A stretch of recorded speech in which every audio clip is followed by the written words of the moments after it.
नमस्कार, विंध्या टाइम्स में आपका स्वागत है। हमारी खास पेशकश जनप्रतिनिधि में हम एक बार फिर आपके सामने हैं एक जनप्रतिनिधि के साथ। रीवा से जनपद अध्यक्ष हैं केपी त्रिपाठी जी, बहुत बहुत स्वागत है। नमस्कार सर, सबसे पहला सवाल, राजनीति में कैसे आना हुआ? एक्चुअली भारतीय जनता पार्टी का सक्रिय कार्यकर्ता तो मैं 2002 से रहा हूं। तो यूं कहें या मैं युवा मोर्चा में काम किया, ग्रामीण विकास प्रकोष्ठ में रहा, प्रदेश कार्य समिति में। फिर धीरे धीरे मैं राजनीति में यूं न कहें डायरेक्ट नहीं था, लेकिन इनडायरेक्ट रूप से मैं सदैव सक्रिय था। मेरी माताजी सरपंच रही मेरे गांव की, मेरे चाचा जी सहकारी समिति के अध्यक्ष रहे। तो राजनीति तो हमारे एक तरह से घर में थी पहले से। तो ये कारवां कैसे चला वहाँ से, जैसे एक शुरुआत हुई 2002 जब मेरी माताजी सरपंच थी उस समय मैं उनका काम देखता था। तो रीवा जनपद के अंदर जो बेहतरीन 4-5 पंचायतें थी काम करने वाली 2004 से 2009 के दौरान, उसमें हमारे हरदी ग्राम पंचायत में बहुत अच्छे काम हुए थे और सबसे बेहतरीन पंचायतों में उस समय हरदी ग्राम पंचायत गिनी जाती थी। फिर कालांतर में जब आरक्षण हो गया, सीट वो रही नहीं, चाचा जी हमारे सोसाइटी अध्यक्ष रहे।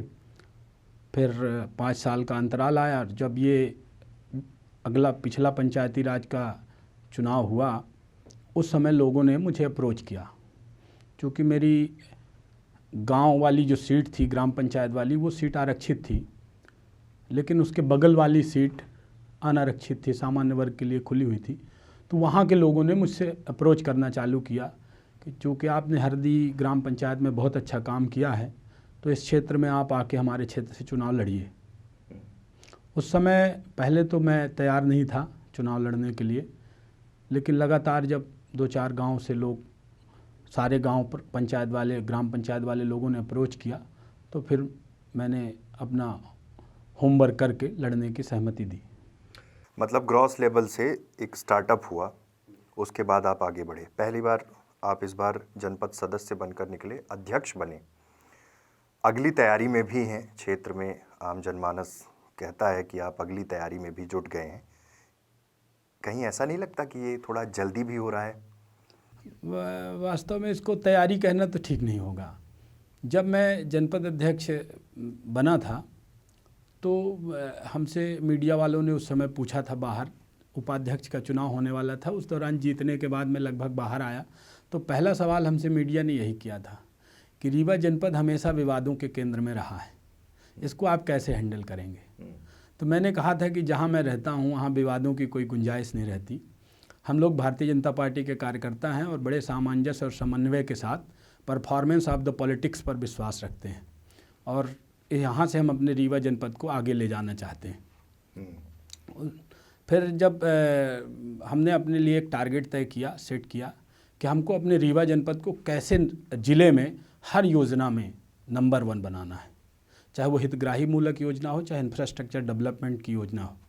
और हमने उसमें क्रमशः काम किया, चाहे वो वृद्धा पेंशन की योजना रही हो, चाहे उस समय एक मुख्यमंत्री, हमारे यहाँ मुख्यमंत्री आवास योजना चलती थी, जिसमें 50,000 रुपये बैंक से मिलता था और 50,000 रुपये मतलब 1 लाख रुपए मिलता था बैंक से और 50,000 हितग्राही देता था, 50,000 सब्सिडी देती थी।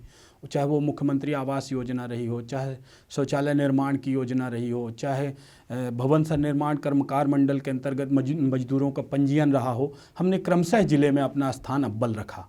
हम जब से पदभार लिए तो हम ये टारगेट लेके चलते थे और अपने कर्मचारियों की सतत समीक्षा लेते थे, हर हफ्ते मीटिंग करते थे और हमने उनके अंदर एक जज्बा पैदा किया कि हम रीवा जनपद को कैसे नंबर 1 बनाएंगे और कर्मचारियों ने भी उसमें भरपूर सहयोग किया और आज विभिन्न योजनाओं में हमारा रीवा जनपद नंबर 1 के स्थान पर है। और रही बात अगले प्लानिंग की, तो मेरा ऐसा मत है, मेरा ऐसा मानना है कि कभी कुछ बनने की प्लानिंग नहीं करना चाहिए। जैसा कि मैंने आपको बताया, कुछ करने की प्लानिंग करना चाहिए, जिद जोश जुनून होना चाहिए कुछ करने का, जिस संस्था में हो, जहाँ पर आप हो। जैसा मैंने बताया कि मेरी माताजी जब सरपंच थी तो मैंने अपने तब तो इतना राजनीतिक फलक कभी सोचते नहीं थे, तो हमने तो सिर्फ काम करने की कोशिश थी, जुनून था कि हमारे गांव की सारी सड़कें पक्की हों, कैसे क्या हो, उस तरह से हमने प्लान किया था। हितग्राही मूलक योजनाओं में हमारा ग्राम पंचायत कैसे नंबर 1 हो। तो वो कंटेंट जो था वो आया था हमारे भाजपा में काम करने से। और आदरणीय राजेंद्र शुक्ला जी को मैं जब काम करते हुए देख रहा था तो उस समय मुझे ये चीज़ें लगती थी। शिवराज सिंह जी बाद में आए, तो वो वहाँ से आया। हमारे एक आप कहिए कि हमारे संस्कार में है ऐसा, performance of the politics. Political learning की बात। आप सिमरिया में लगातार सक्रिय हैं, उत्तर प्रदेश की सीमाओं से भी लगता है आपका क्षेत्र। दस्यु समस्या लंबे समय तक सिमरिया को लेकर, चाहे सिमरिया की जो पहली पोलिंग है रीवा जिले की, वहाँ से बात की जाए, कई घटनाएं हुई, कोई ठोस कदम नहीं उठाए गए। मतलब कि एकदम स्थायी समाधान की जब बात हो, घटनाएं रुकी हैं यकीनन। हमारी सिरमौर विधायक से बीच में बात हुई थी, तो इसके स्थायी समाधान के लिए क्या योजना होगी? दस्यु समस्या के लिए ठोस उपाय उठाए जाएंगे, ठोस कदम उठाए जाएंगे।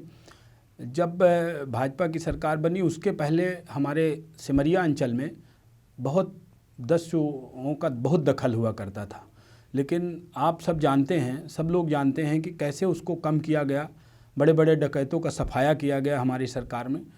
अभी कुछ समय से ज़रूर सरकार, हम लोगों को लगा था कि स्थितियां सामान्य हो गई हैं, तो कुछ छुटपुट घटनाएं हो रही हैं, उन पर बड़ी सख्ती से नियंत्रण पा लिया जाएगा। सिमरिया में भी जातीय समीकरण बहुत प्रभावित करते हैं चुनावों को।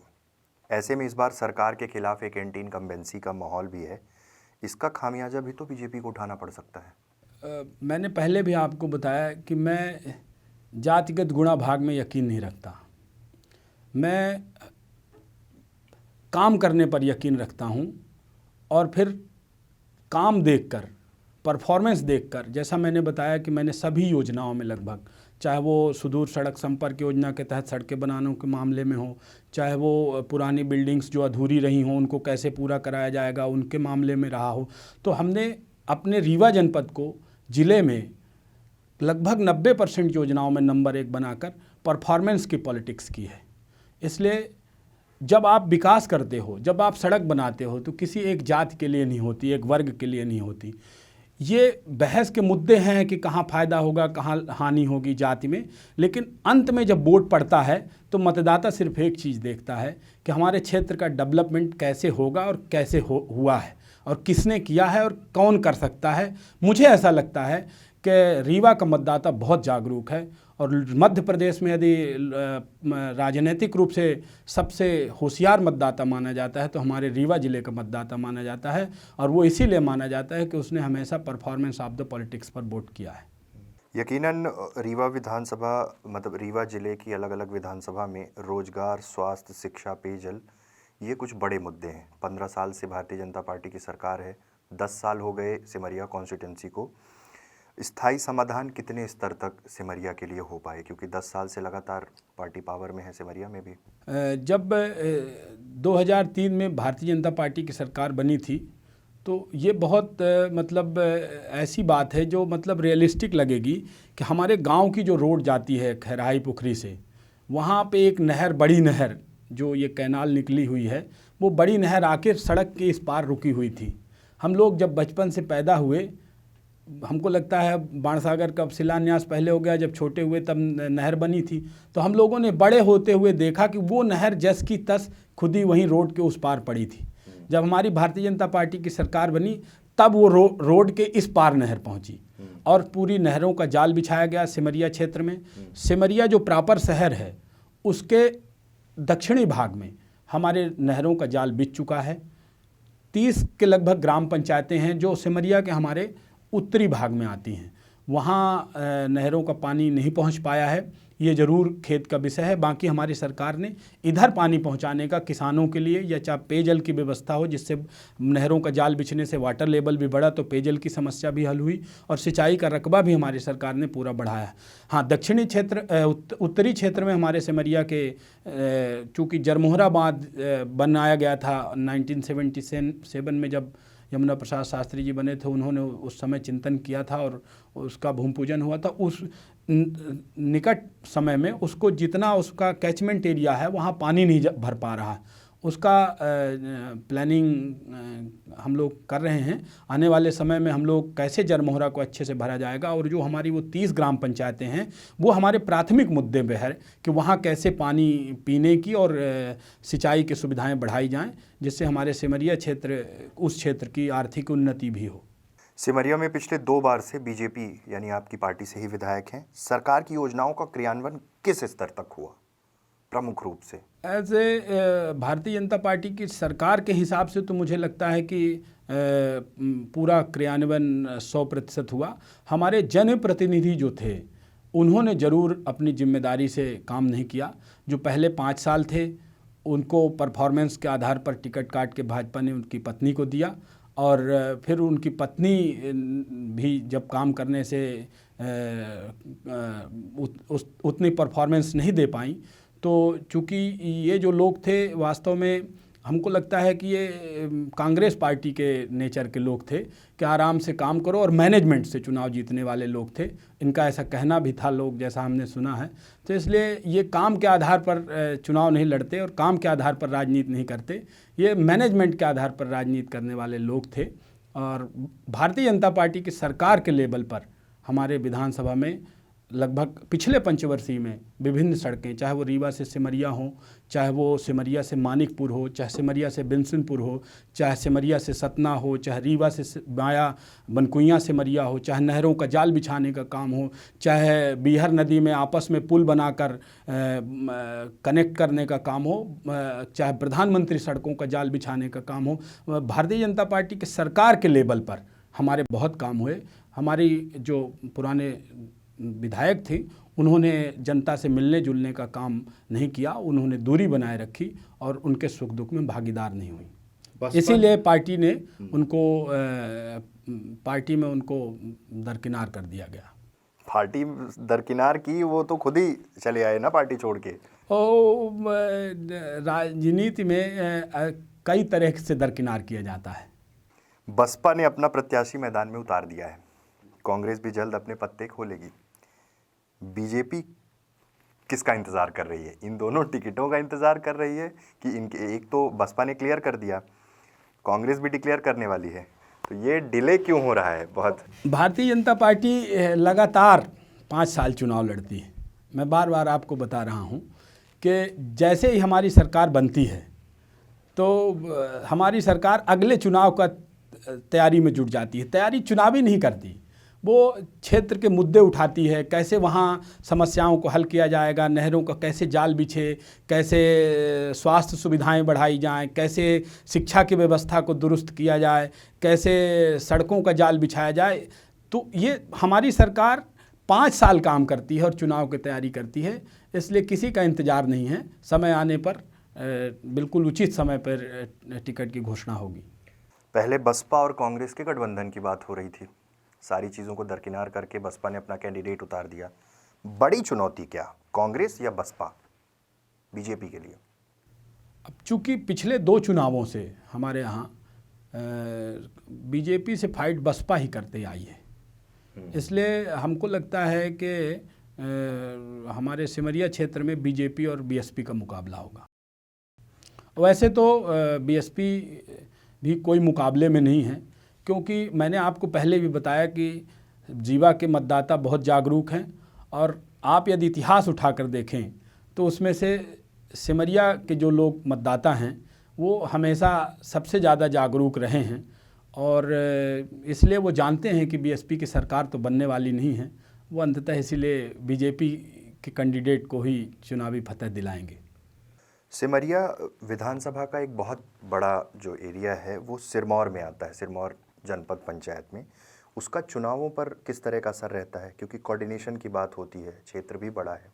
जो लोग मैनेजमेंट से चुनाव जीतना चाहते हैं उनके लिए तो ये चीज़ें मायने रखती हैं, लेकिन जो लोगों का दिल जीतना चाहते हैं और जो काम करके परफॉर्मेंस ऑफ द पॉलिटिक्स पर यकीन रखते हैं, जो काम पर यकीन रखते हैं, उनके लिए ये सारी चीज़ें एक काम करने का जरिया हैं कि कैसे हमारे डिलीवरी जो है, हमारी जो नीतियां बनी हैं, सरकार की नीतियों का क्रियान्वयन कैसे प्रभावी ढंग से हो। तो वहाँ भी अपने जनपद सिरमौर में भी अपने जनपद अध्यक्ष हैं और रीवा में हम ही जनपद अध्यक्ष हैं।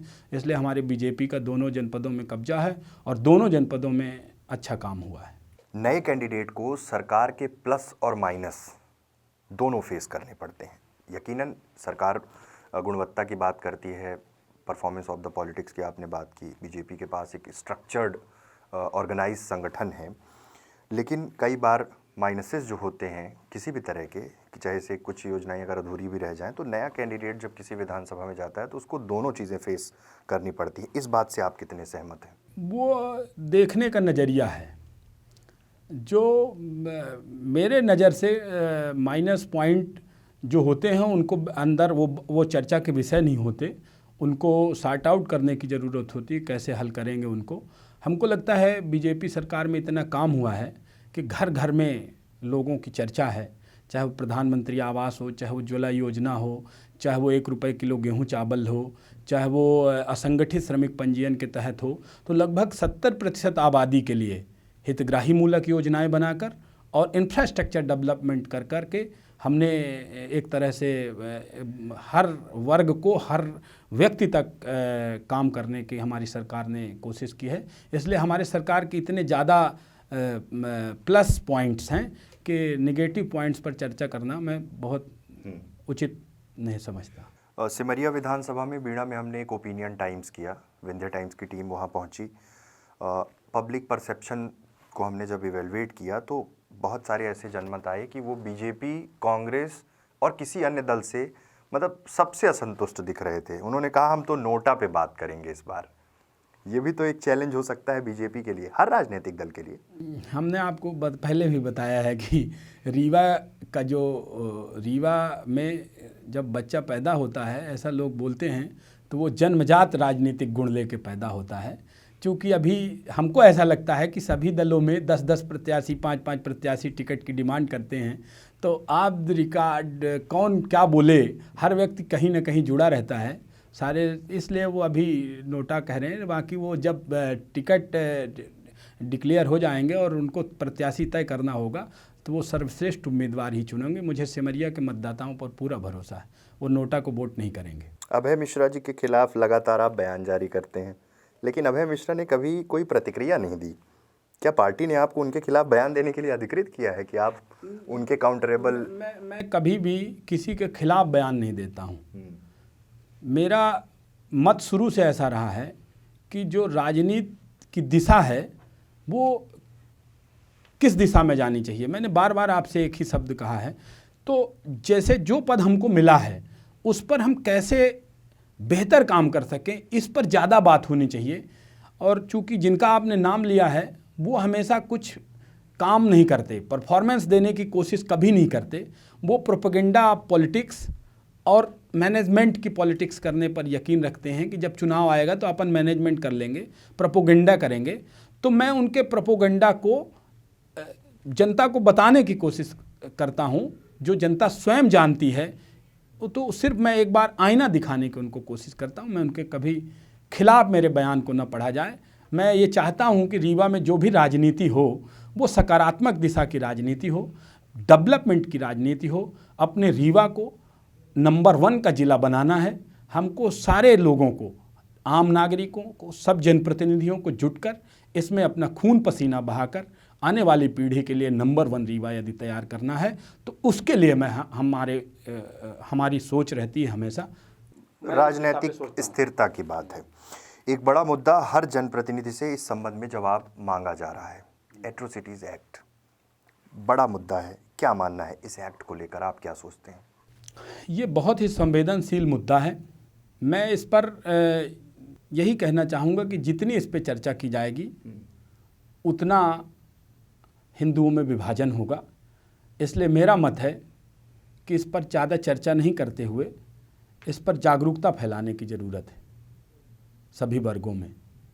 क्या इसके फ़ायदे हैं, क्या इसके नुकसान हैं, सभी लोगों को इसमें वास्तविकता क्या हो सकती है, क्या है, ये बताने की ज़रूरत है। सिमरिया को लेकर आखिरी सवाल की ओर हम बढ़ रहे हैं। आपका पॉलिटिकल विज़न क्या है? मेरा ऐसा मानना है कि सिमरिया में यमुना प्रसाद शास्त्री जी की कर्मस्थली रही और जब वो चुनाव जीतकर 77 में आए तो मोरारजी देसाई की सरकार में उन्होंने बाणसागर जैसे डैम का शिलान्यास कराया था और उससे पूरे विंध्य की तस्वीर और तकदीर बदलनी थी। उस बाणसागर डैम को कांग्रेस पार्टी ने बनने नहीं दिया और विकास की जो उन्होंने, जैसे जरमोहरा बांध की मैंने चर्चा की कि उसी समय बनाने की कोशिश थी, तो सिमरिया को एक विकास की दिशा में कैसे उसकी आर्थिक उन्नति हो, उसमें प्रमुख एजेंडों में मेरे रहेगा कि रीवा से सिमरिया होते हुए, धारकुंडी होते हुए चित्रकूट एक सड़क बने जिससे सिमरिया से आवागमन सुगम हो। यदि हमारे रीवा से कोई पर्यटक निकले चित्रकूट के लिए तो वो हमारे सिमरिया में बसामन मामा देखे, गौ अभ्यारण्य देखे, पूर्वा का फाल देखे, धारकुंडी का आश्रम देखे और जंगलों से होते हुए सीधा चित्रकूट निकले। सतना से सिमरिया होते हुए हमारे इलाहाबाद तक एक NH निकले, हमारे रीवा से सिमरिया होते हुए मानिकपुर तक एक सड़क निकले जिससे सिमरिया का चारों तरफ विकास हो। सिमरिया में जो तालाब हैं कैसे उनका सौंदर्यीकरण हो, जैसे रीवा में रानी तालाब का हुआ, चिरौला का हुआ, जिससे लोगों को बैठने के, सुबह घूमने के लिए, स्वास्थ्य लाभ लेने के लिए या अच्छी चीज़ें दिखने के लिए हों। स्वास्थ्य के क्षेत्र में हम क्या बेहतर कर सकते हैं, वहाँ जो प्राथमिक स्वास्थ्य केंद्र है उसको हम कैसे डेवलप कर सकते हैं, क्या उचित डॉक्टर वहाँ मिले, इसकी चिंता हमको करनी है। और जो हमने कहा सबसे प्रमुख मुद्दा है कि हमारे सिमरिया के उत्तरी क्षेत्र में जहाँ पानी की बहुत दिक्कत होती है वहाँ नहरों के द्वारा जरमोहरा बांध को भरकर पानी पहुंचाने का काम हम लोग प्राथमिकता से करेंगे।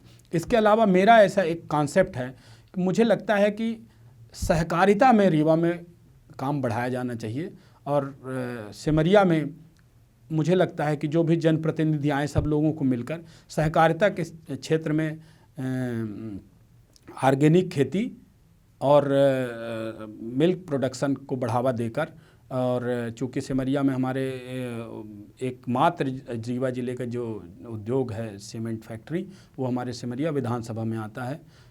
यहाँ से चलिए आप ककरेड़ी मैनहा के जंगलों को देखिए तो जंगलों की प्राकृतिक खूबसूरती, पूर्वा का फाल हमारे रीवा से नज़दीक है, तो इसलिए हमारे सिमरिया में पर्यटन की संभावनाएं हम देखते हैं।